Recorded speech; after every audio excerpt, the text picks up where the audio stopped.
আসসালামু আলাইকুম, কেমন আছেন সবাই? আবার নতুন একটি রান্না নিয়ে আপনাদের সামনে হাজির হলাম। চলুন সবাই তাহলে রান্নাটি শুরু করি। প্রথমে চুলায় একটি কড়াই বসিয়ে দিলাম, তারপরে সেখানে পরিমাণ মতো তেল এবং পেঁয়াজ কুচি দিয়ে দিচ্ছি।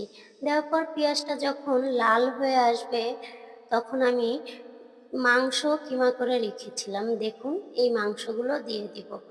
মাংসগুলো দিয়ে এখন আমি মাংসগুলো একটু নেড়েচেড়ে ভেঙে নিচ্ছি, কারণ মাংস কিমাগুলো দলা পেতে যেন না যায়।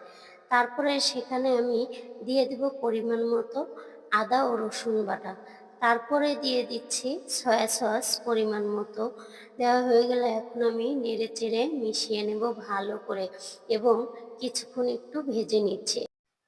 এখন দিয়ে দিচ্ছি ধনিয়া গুঁড়া ১ চামচ এবং মরিচের গুঁড়া ২ চামচ এবং সামান্য পরিমাণ লবণ দিয়ে আমি নেড়েচেড়ে মিশিয়ে নিচ্ছি।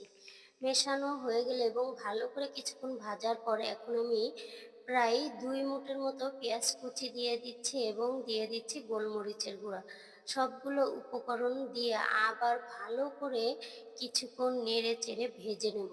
ভাজা হয়ে গেলে এখন দিয়ে দিচ্ছি একটি ম্যাগি মসলার প্যাকেট এবং ধনিয়া পাতা কুচি, কাঁচামরিচ কুচি। সবগুলো উপকরণ দিয়ে আবার আমি ভালো করে একদম ভেজে নিয়েছি। দেখুন একদম ভাজা ভাজা হয়ে গেছে। এ পর্যায়ে আমি নিয়ে নিচ্ছি একটি ড্রাগন ফল। এই ফলটি কম বেশি সবাই চিনেন।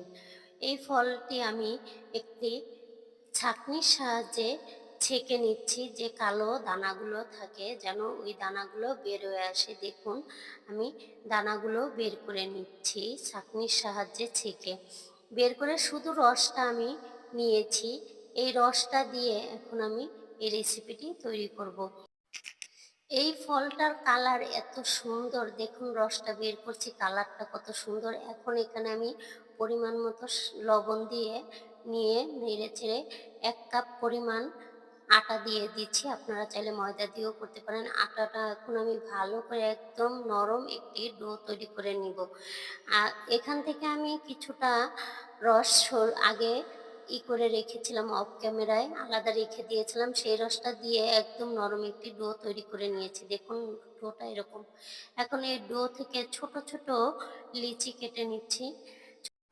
সবগুলো লিচি আমি একবারে কেটে এখন এই ছোট ছোট রুটির মতো বেলে নিয়েছি। আপনারা চাইলে রুটি বেলাটা আমি রুটি বেলাটা দেখাইনি, সবাই পারে। তারপরে ওই রুটির ভিতর যে পুরটা বানিয়েছিলাম, ওই চিকেনের ওই পুরটা দিয়ে এখন আমি মোমোর শেপ দিয়ে নিব।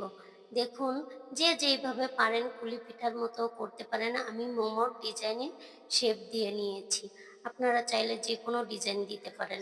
তারপর সবগুলো আমার বানানো হয়ে গেছে, দেখুন এখন আমি এগুলো সিদ্ধ দিব।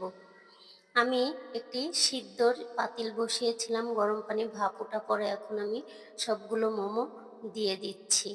এখানে দিয়ে ঢেকে প্রায় ৫-৬ মিনিট পর আবার তুলে নিচ্ছি। দেখুন দেখতে যতটা লোভনীয়, খেতে তার চেয়ে মজাদার। এইভাবে ড্রাগন ফল দিয়ে এত সুন্দর রেসিপি আগে কখনো বানাইনি, আমি এই প্রথম বানালাম। আমি একজনেরটা দেখে বানাইছি, আপনারা চাইলে ট্রাই করতে পারেন। দেখতে যেমন লোভনীয়, খেতেও খুবই অসাধারণ ছিল। দেখুন ভেতরটা কতটা জুসি হয়েছে। আমার ভিডিওটি ভালো লাগলে অবশ্যই জানাবেন। আসসালামু আলাইকুম।